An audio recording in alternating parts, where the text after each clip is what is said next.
Hi friends, welcome to DJs family. இன்றைக்கி என்ன பார்க்குறோன்னா, இது மார்னிங் ரொட்டீன் தாங்க. குழந்தைங்கள வந்து ஸ்கூலுக்கு அனுப்புகிற ரொட்டீனுங்க. என் பையன் ஜாலியாக சாஞ்சிட்டு என் கூட விளாண்டுட்டே இருந்தான். இன்றைக்கி என்னென்னா வந்துட்டு ரசமும் வாழைப்பூ கூட்டும் தான். ஒவ்வொருத்தராக எழுந்து வந்துட்டு இருந்தாங்க. என் பொண்ணு அடுத்து எழுந்தா, என் பையன் அப்படியே ஜாலி அடிச்சுட்டு இருந்தான். நான் வாழைப்பூ வந்து அந்த உள்ள பூ வந்து சாப்பிட பிடிக்கும். எங்கள் அத்தைகிட்டேருந்து தான் இதை கற்றுட்டேன். ஏன்னா அவங்க சாப்பிடுவாங்க இந்த வாழைப்பூ பூவை. இது உடம்புக்கு நல்லதுன்னு சொல்லுவாங்க. அதுக்கப்புறம் தான் தெரியும். என் பையன் வந்து அந்த கேமரா பார்த்து முத்தம் குஞ்சிட்டு இருந்தான். அதுக்கப்புறம் நான் கிச்சனுக்கு வந்துட்டேன்.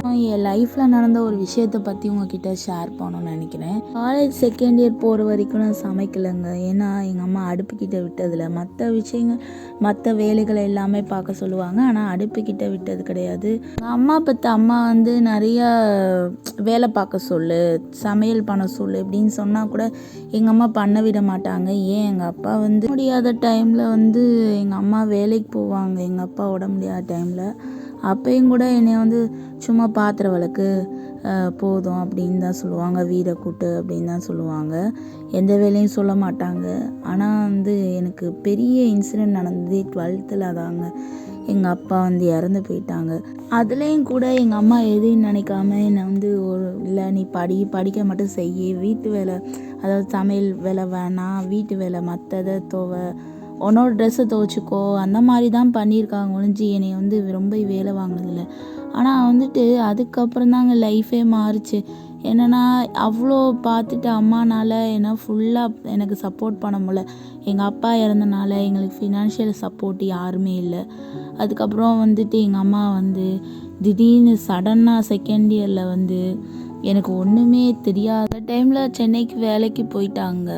ஃபினான்ஷியலாக அம்மானால் ஹெல்ப் பண்ண முடிஞ்சு, ஆனால் வந்து எங்களை வந்து டேக் ஓவர் பண்ண முடியலை எங்கள் அம்மானால். எனக்கு என்ன பண்ணுறேன்னு தெரில, சமைக்க தெரில, வீட்டை பார்க்க தெரில, எதுவுமே பண்ண தெரில. ஆனால் எனக்கு ஒன்று தாங்க தோணுச்சு, படிக்கணும்.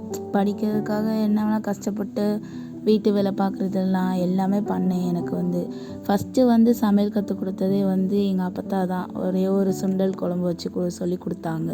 ஆனால் இதுலேருந்து ஒன்று தெரிஞ்சுக்கிட்ட விஷயம் என்னென்னா, முடிஞ்ச அளவுக்கு நம்ம குழந்தைங்கள வந்து இல்லை அடுப்புக்கிட்ட விட வேணாம், இந்த வேலை பார்க்காத அந்த வேலை பார்க்காதம்மா, இன்னைக்கு படித்தா மட்டும் போதுன்னா கடைசியில் அவங்க ஃபுல்லாக அவங்களுக்கு வந்து சப்போர்ட் பண்ண முடியாமல் போயிடுது இல்லையா.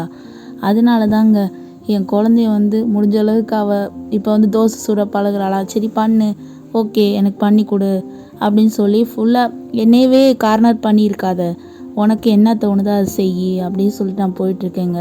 முடிஞ்ச அளவுக்கு வந்து பொன் குழந்தையா இருக்கட்டும், பையனாக இருக்கட்டும், யாருக்காக இருந்தாலும் நம்மளை வந்து டிபெண்ட் பண்ணி இல்லாமல் அவங்கள வந்து முழு சப்போர்ட்டாக உனக்கு என்ன பண்ணதுனோ பண்ணு அப்படின்னு சொல்லி விடுங்க.